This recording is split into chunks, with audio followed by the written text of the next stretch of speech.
Subscribe the Complete Computer Education channel and hit the bell icon to get the first notification of the videos. तो दोस्तों जो taxes होते हैं वो दो प्रकार के होते हैं, एक डायरेक्ट टैक्स और एक इनडायरेक्ट टैक्स। और डायरेक्ट टैक्स के अंदर जो उपभोक्ता होता है उसे खुद सामने आकर टैक्स को जमा करना होता है। जैसे कि उसके लिए सबसे बड़ा जो एग्ज़ाम्पल है वो है इनकम टैक्स। इनकम टैक्स को हमें खुद ही जमा करना पड़ता है।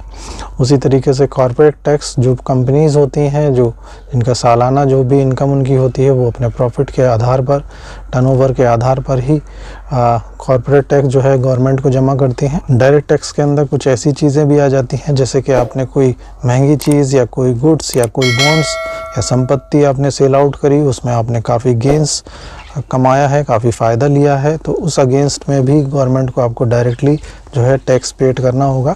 तो ये सारी चीज़ें जो हैं डायरेक्ट टैक्स के अंदर आती हैं। इसके कंपैरिजन में जो इनडायरेक्ट टैक्स है वह अप्रत्यक्ष कर है जो हम दूसरों के ज़रिए गवर्नमेंट को जमा करते हैं। मान के चलिए कि आप एक दुकानदार हैं और आप कोई प्रोडक्ट को सेल आउट करते हैं, तो जो प्रोडक्ट के ऊपर जो जीएसटी लगेगा, जो टैक्स लगेगा, वो दुकानदार ना भर के वो अपने ग्राहकों के ज़रिए ही उसको फिल आउट करेगा गवर्नमेंट को। मतलब कि जो आखिरी ग्राहकों का जो लास्ट कंज्यूमर है, जो ख़रीदार है, वही उस जो टैक्स का जो भार है वो उसको उठाएगा और टैक्स जो है गवर्नमेंट को फिल आउट करेगा। और फिर जो दुकानदार की जो लायबिलिटी है उस टैक्स को गवर्नमेंट को रिटर्न के तौर पर फिल आउट करना पड़ेगा। तो ये सारा प्रोसीजर होता है डायरेक्ट टैक्स का। इनडायरेक्ट टैक्स का जो इनडायरेक्ट टैक्सेस हैं उसमें जीएसटी को हमें समझना है कि जो जीएसटी है किस तरीके से लागू है और जीएसटी को हम कैसे समझेंगे। तो बड़ा इजी प्रोसेस है। जीएसटी में 4 प्रकार के जीएसटी जो है आज लग रहे हैं, जिनको हम एसजीएसटी, सीजीएसटी, आईजीएसटी और यूटीजीएसटी के नाम से जानते हैं।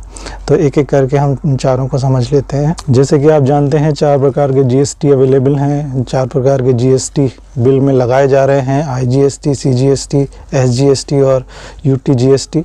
तो सबसे पहले हम एसजीएसटी को समझते हैं। तो ज़्यादातर आपने बिल में देखा होगा कि एसजीएसटी करके 18% से बिल को काट दिया जाता है, जहाँ पे 18% में से आधा सेंट्रल गवर्नमेंट ले जाती है, आधा स्टेट गवर्नमेंट ले जाती है। मान के चलिए कि 18% से कोई बिल कटा है जीएसटी का, तो उसमें 9% सेंट्रल का होगा और 9% जो होगा वो। तो यहाँ पे समझने वाली बात यह है कि स्टेट गवर्नमेंट से एसजीएसटी से जीएसटी जब कटता है तो यहाँ पर 2 पार्ट्स उसके हो जाते हैं, एसजीएसटी और सीजीएसटी। मुख्य जो टैक्सेस हैं जीएसटी के वो 4 हैं, आईजीएसटी, एसजीएसटी और सीजीएसटी और आपका यूटीजीएसटी। ये 4 प्रकार के जीएसटी ही आपके बिल में एप्लीकेबल होंगे। तो इन चारों को ही समझना अनिवार्य है। तो सबसे पहले हम समझ लेते हैं जो एसजीएसटी है वो क्या होता है। एसजीएसटी सेंट्रल गवर्नमेंट का जीएसटी टैक्स है, जो सेंट्रल गवर्नमेंट आईजीएसटी और एसजीएसटी से प्राप्त करती है। तो यहाँ पर अगर जीएसटी आपके बिल में कटा हुआ है 18% या 28%, तो इस प्रकार के जीएसटी को आप समझेंगे कि आधा स्टेट गवर्नमेंट का है और आधा सेंट्रल गवर्नमेंट का है। आईजीएसटी को समझने का सिंपल सा तरीका है, यहाँ पर हमें सिर्फ इतना समझना है कि अगर हम अपने स्टेट से बाहर कोई बिज़नेस करते हैं, उसका सामान हम यहाँ पे लाकर बेचते हैं। मान लीजिए कोई प्रोडक्ट है जो किसी अदर स्टेट में बनता है और उस प्रोडक्ट को आप परचेस करते हैं, अपने स्टेट में लाके उसको सेल करते हैं, तो इस कंडीशन में आपको आईजीएसटी पेड करना होगा। तो आईजीएसटी में आधा सेंट्रल को जाता है और आधा जो है आईजीएसटी टैक्स के रूप में काटा जाता है। तो यहाँ पर जिस स्टेट में आप आईजीएसटी पेड आउट करते हो तो आधा उस स्टेट को मिलता है जहाँ पर वो प्रोडक्ट बेचा जाता है और आधा सेंट्रल गवर्नमेंट को जाता है। तो यहाँ पे समझने वाली बात ये है कि जहाँ पे प्रोडक्ट बना वहाँ पर पेड ना करके जीएसटी को, जहाँ पे सेल हुआ प्रोडक्ट वहाँ पे आपको जीएसटी को पेड करना है। यही आईजीएसटी का फॉर्मूला है, यही आईजीएसटी का तरीका है। तो आईजीएसटी के अंतर्गत हमें सिर्फ इतना समझना है कि अगर आप किसी बाहर की स्टेट से अपना कोई सामान परचेस करते हैं और अपने स्टेट में आकर उसको सेल करते हैं, तो यहाँ पर आपको कंडीशन बनती है आईजीएसटी को पेड करने के लिए। और आईजीएसटी को अगर आप पेड करते हैं तो जितना भी आप आईजीएसटी पेड करते हैं तो उस आईजीएसटी में से आधा जो है वो सेंट्रल गवर्नमेंट को चला जाता है और आधा जो है आईजीएसटी के तौर पर काट लिया जाता है। तो ये आईजीएसटी का सिंपल फार्मूला है। जो चौथा जीएसटी है वो है यूटीजीएसटी। यूटीजीएसटी को समझना भी आसान है। यूटीजीएसटी वो स्टेट जो किसी भी तरीके से स्टेट की मान्यता प्राप्त नहीं हुई, जो केंद्र शासित प्रदेश हैं जैसे कि हमारा दिल्ली और जम्मू एंड कश्मीर, तो इस प्रकार के जो भी जगह हैं जहाँ पर यूटी जीएसटी का ही यूज़ होगा, तो यूटी जीएसटी के अंतर्गत भी उसको समझना आसान है। जैसे कि आईजीएसटी को समझा था हमने, आईजीएसटी और यूटी जीएसटी में सिर्फ नाम का फ़र्क है।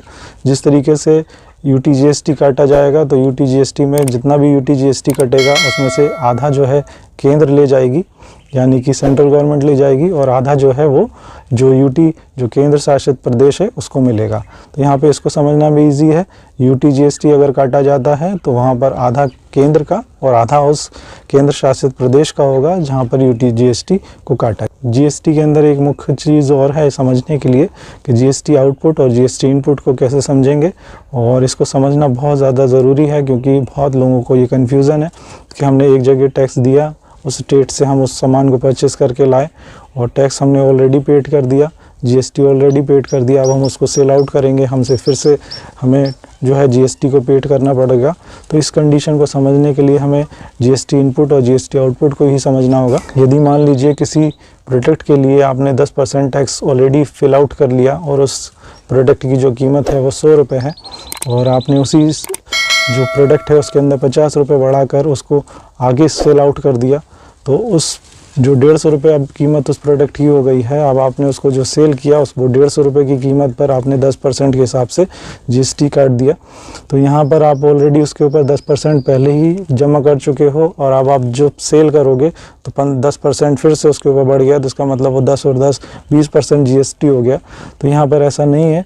तो अगर आपने उस पर 10% पहले जीएसटी काट दिया है और अब आप उसको 10% जो 150 रुपये की कीमत से आप बढ़ा के उसको प्रोडक्ट को सेल कर रहे हैं, तो वहाँ पर उस प्रोडक्ट में से आप अपना 10% को काट सकते हैं, जो कि आपने 100 रुपये के हिसाब से काटा था।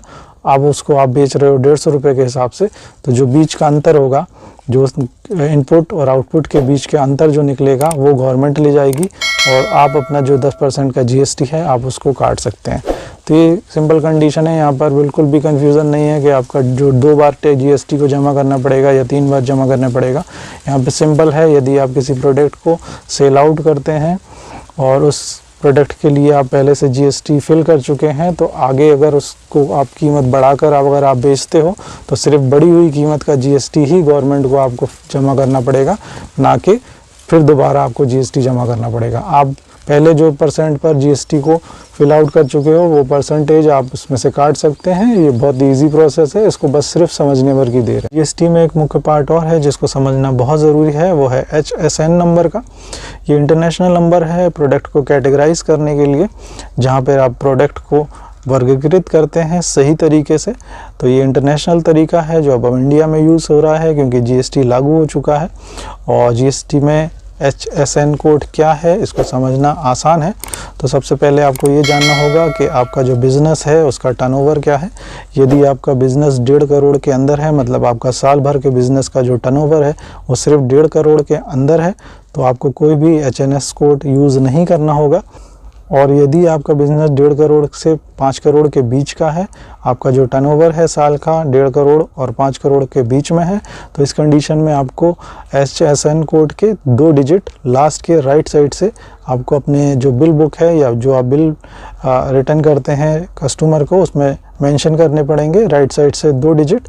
इसके अलावा अगर आपका बिज़नेस 5 करोड़ से ज़्यादा का है, यहाँ पे याद रखने वाली ज़रूरत है कि 5 करोड़ से ज़्यादा के बिज़नेस पर जो साल भर का टर्नओवर आपका होगा, उस कंडीशन में आपको HSN कोड के 4 डिजिट लास्ट से राइट साइड से आपको अपने बिल में मेंशन करने होंगे। यदि आप अपना बिज़नेस बाहर की कंट्री के साथ करते हैं, मतलब कि इंडिया के अंदर रहते हुए बाहर की कंट्री के साथ आप बिज़नेस करते हैं, तो इस कंडीशन में भी HNS कोड के आपको 8 के 8 डिजिट वहाँ पे मेंशन करने होंगे। तो मतलब यहाँ पर इम्पॉर्टेंट बात ये है, जब भी आप अदर कंट्रीज़ के साथ कोई बिज़नेस करते हैं तो आपको पूरे HNS कोड को अपने जो बिल बुक है बिल में आपको मेंशन करना होगा, और ये कंपलसरी है, ये ज़रूरी है। आई होप ये वीडियो आपको अच्छा लगा होगा। अगर अच्छा लगा है तो प्लीज़ इस चैनल को लाइक कीजिए, सब्सक्राइब कीजिए, जिससे कि और अच्छे वीडियोज़ आप तक पहुँचाए जा सकें।